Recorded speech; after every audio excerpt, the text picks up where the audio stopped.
Hello guys, আসসালামু আলাইকুম। কেমন আছেন আপনারা সবাই? আলহামদুলিল্লাহ ভালো আছেন, আমরাও ভালো আছি। এখন বাজে 12টা। এই 12টা থেকে আপনাদের সাথে শেয়ার করব আমি কি কি কাজ করলাম সন্ধ্যা পর্যন্ত। দেখতে থাকুন পুরো ভিডিওটি প্রথম থেকে শেষ পর্যন্ত না টেনে। এখানে আগের দিনের কাপড় যেগুলো ধুয়ে দিয়েছি এগুলো ভাঁজ করে নিব। আমার শাশুড়িকে কাঁঠাল বিচি ছিলতে দিয়েছি, এগুলো দিয়ে আমি ডাল রান্না করব আজকে। কাঁঠাল বিচির ডাল কে কে খেয়েছেন অবশ্যই কমেন্ট করে জানাবেন। এখানে আমি থালা বাটিগুলোও ধুয়ে ফেলেছি।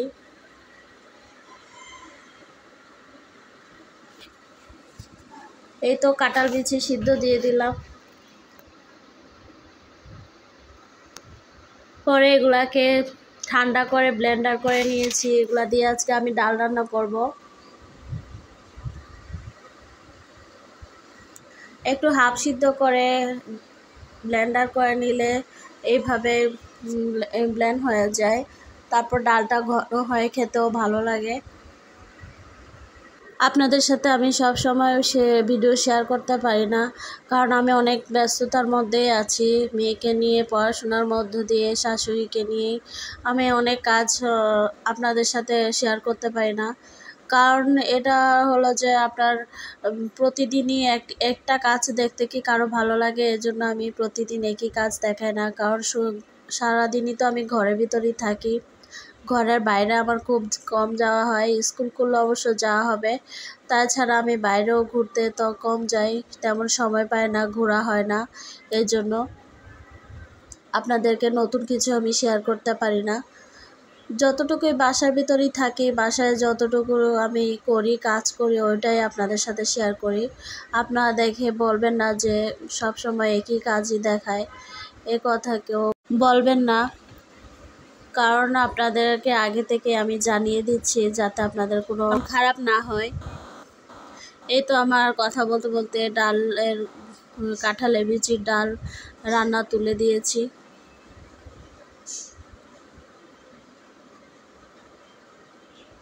এখানে আমি 1 ডেক্সির মতনই পানি দেব, কারণ ফোটার পরে যতটুকুই পানি থাকবে অতটুকুই থাকবে।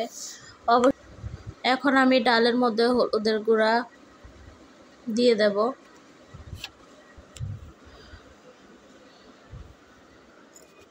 আগে একটু ভালো করে পানিটার সাথে মিশিয়ে নেব, কারণ এখানে আমি অগ্রিম পানি দিয়েছি কিছু, এজন্য যাতে বিচির ডালনাটা ভালো করে ঘুটে যায়। এজন্য এখানে আমি লবণ দিয়ে দিয়েছি 3 চামচ।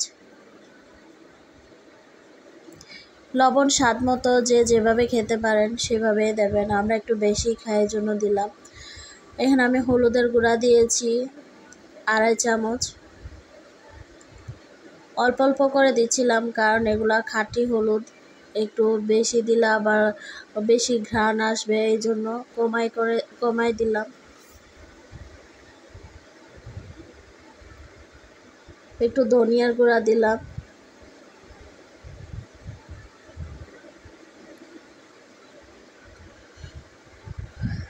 আবার একটু ভালো করে নেড়ে চেড়ে দেব।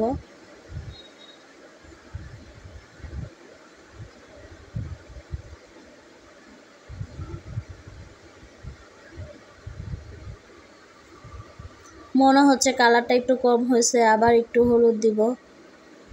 এখানে আমি আবার 1.5 চামচের মতো হলুদ দিয়েছি। আমরা একটু হলুদ বেশি খাই, এই জন্য আবার হলুদ একটু বেশি দিয়েছি।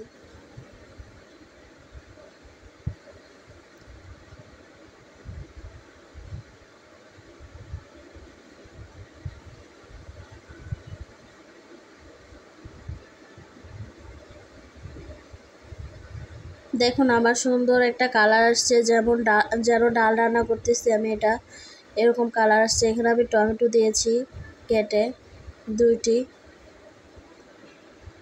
এখানে মরিচও ভেজে নিয়েছি।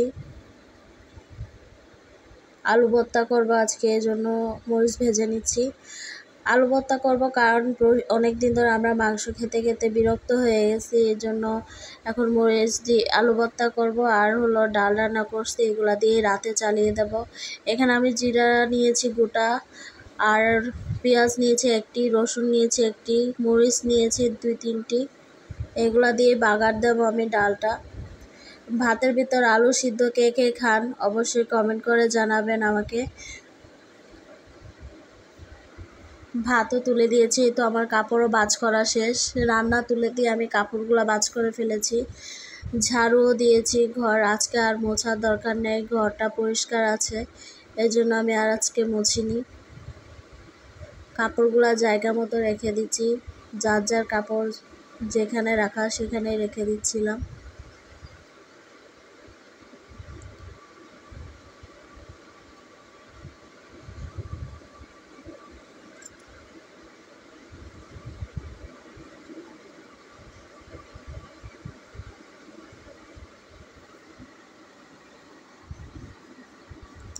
ড্রয়ারে যতই কাপড় ভাঁজ করিয়ে রাখি না কেন তত এলোমেলো হয়ে যায়, ড্রয়ারে কাপড় কখনোই ঠিক থাকে না। তাও কি করার, আপাতত রাখি। পরে কখনো একটা আলমারি নিয়ে নিলে অবশ্যই আলমারিতে সুন্দরভাবে ভাঁজটা থাকবে, ওইভাবেই রাখবো।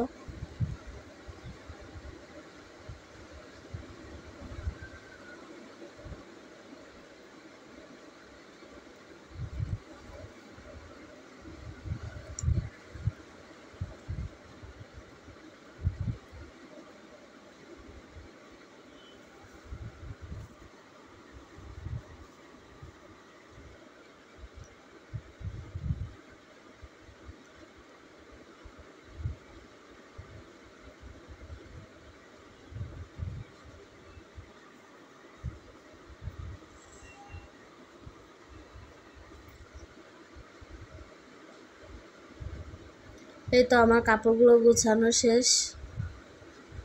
আবার দেখতে আসলাম ডাল কতটুকু, মরিচ ভাজা কতটুকু হয়েছে। মরিচ ভাজতে গেলে একটা সব জায়গায় এমনই হয়, মরিচের যে ঝাঁজটা ওটা অনেক বেশি হওয়ার কারণে আমাদের মুখে হাঁচি কাশি সবই শুরু হয়ে গেছে। এর জন্য তাড়াতাড়ি ভেজে উঠায় নেব।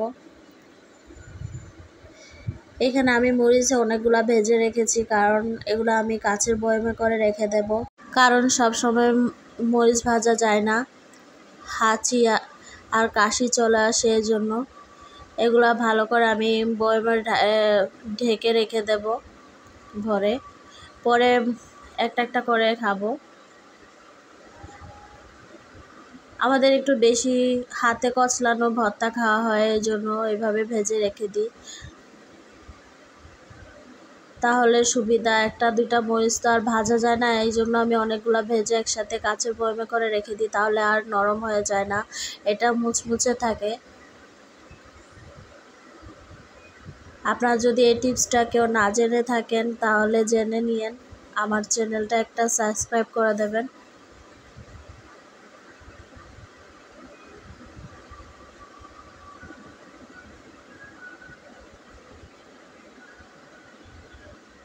এইভাবে ঝাঁকি দিয়ে দিয়ে আমি ঢোকাচ্ছিলাম, কারণ অনেক লম্বা লম্বা মরিচগুলা, এই জন্য বেশি একটা ভিতরে আটতেছিল না। পরে আমি আরেকটা বয়ামে নিয়ে নেব। যতটুকু আসছেই আলহামদুলিল্লাহ। এবার আমি অন্য একটা বয়ামে ঢেলে নিয়েছি, দুইটারই ভালো করে মুখ আটকে নেব যাতে বাতাস না ঢুকে, তাহলে আর নরম হবে না।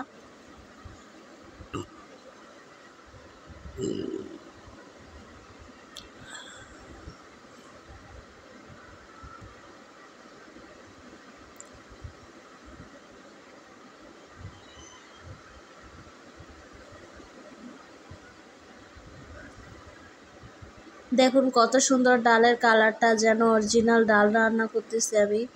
এটা যে কাঁঠালের ডাল কেউ বুঝতেও পারবে না। এখানে আমি বাগা দেওয়ার জন্য তেল নিয়েছি।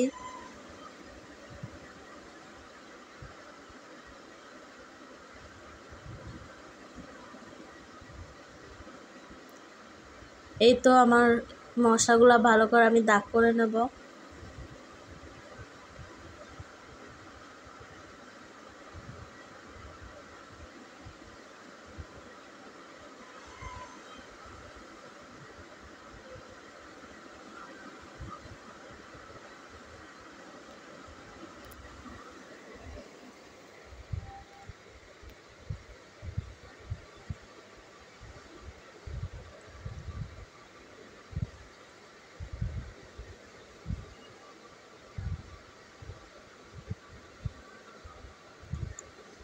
এবার একটু ভালো করে নেড়ে চেড়ে দেব।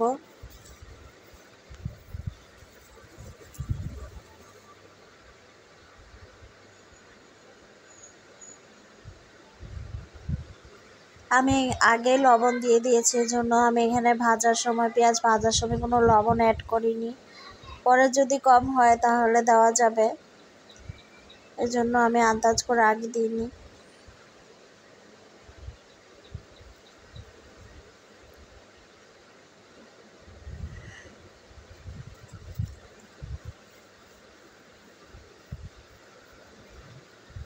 এবার আমি এখানে বাগার দেওয়া পেঁয়াজ, রসুন, জিরা, মরিচ এগুলো ঢেলে দেবো ডালের মধ্যে।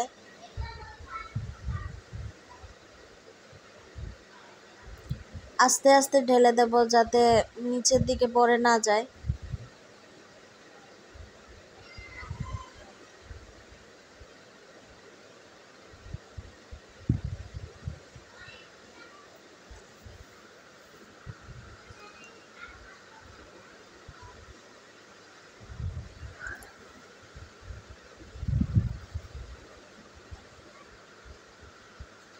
দেখুন আলহামদুলিল্লাহ, মাশাআল্লাহ, কত সুন্দর ডাল হয়ে গিয়েছে, কাঁঠাল বিচির ডাল।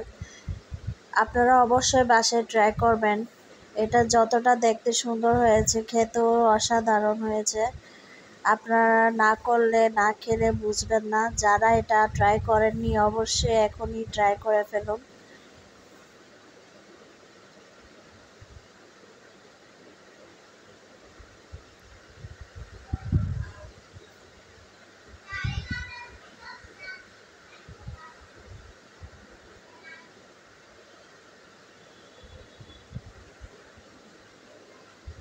এখানে আমি আবার চাও বসিয়ে দিয়েছি, বিকাল হয়ে আসতেছে।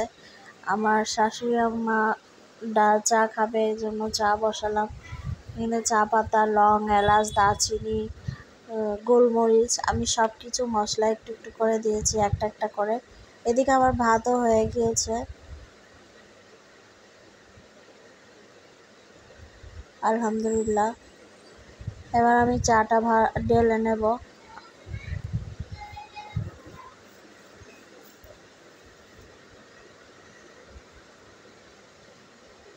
পরিষ্কার পরিচ্ছন্ন থাকতে আমার খুবই ভালো লাগে। যত পরিষ্কার পরিচ্ছন্নতা রাখি ততই মন ভালো থাকে। আসলে এটা সবার ক্ষেত্রে হয়। যারা আপনারা পরিষ্কার পরিচ্ছন্ন থাকেন অবশ্যই তারা তো বুঝবেনই তাদের কতটা হালকা লাগে কাজ। মনে হয় যেন এদিকে গেলেও কাজ নাই, ওদিকে গেলেও কাজ নাই, এরকমটা লাগে অবশ্য। যখন সব কিছু এলোমেলো থাকে তখন মাথাটাও নষ্ট হয়ে যায়, কখন করব এত কাজ, কি করে করব, এমনটা লাগে। তবে এমনটা করার থেকে যতক্ষণ রান্না করবেন ততক্ষণে কাজটা গুছিয়ে ফেলবেন, আসলে ভালো লাগবে। কাজও গোছানো হলো, রান্নাও হলো, পরে রিল্যাক্স করে চা খাবেন বসে বসে, খুবই আনন্দ পাবেন। যারা আপনারা আমার কথাটা মনে রেখে করবেন অবশ্যই দেখবেন, আমার ব্লগ দেখতেও আপনাদের ভালো লাগবে। চা খেতে খেতে একটু মোবাইলের দিকেও নজর দিই। মোবাইলে দেখি ইউটিউবে কত ব্লগার আছে, আপুরা আছে, অনেক সুন্দর চ্যানেলটা, অনেক সুন্দর করে ব্লগ করে, অনেক সুন্দর চ্যানেল তাদের। কিন্তু আমারটা একটু চ্যানেল বড় হয়নি এখন, আমার চ্যানেল ছোট। আপনারা অবশ্যই যারা দেখবেন একটা করে সাবস্ক্রাইব করে যাবেন। আজকের মতো আপনাদের সাথে এই পর্যন্তই। আপনারা সবাই ভালো থাকবেন, সুস্থ থাকবেন, নিজেদের প্রতি অবশ্যই খেয়াল রাখবেন। সবাই সবার জন্য দোয়া করবেন। আলহামদুলিল্লাহ, আসসালামু আলাইকুম।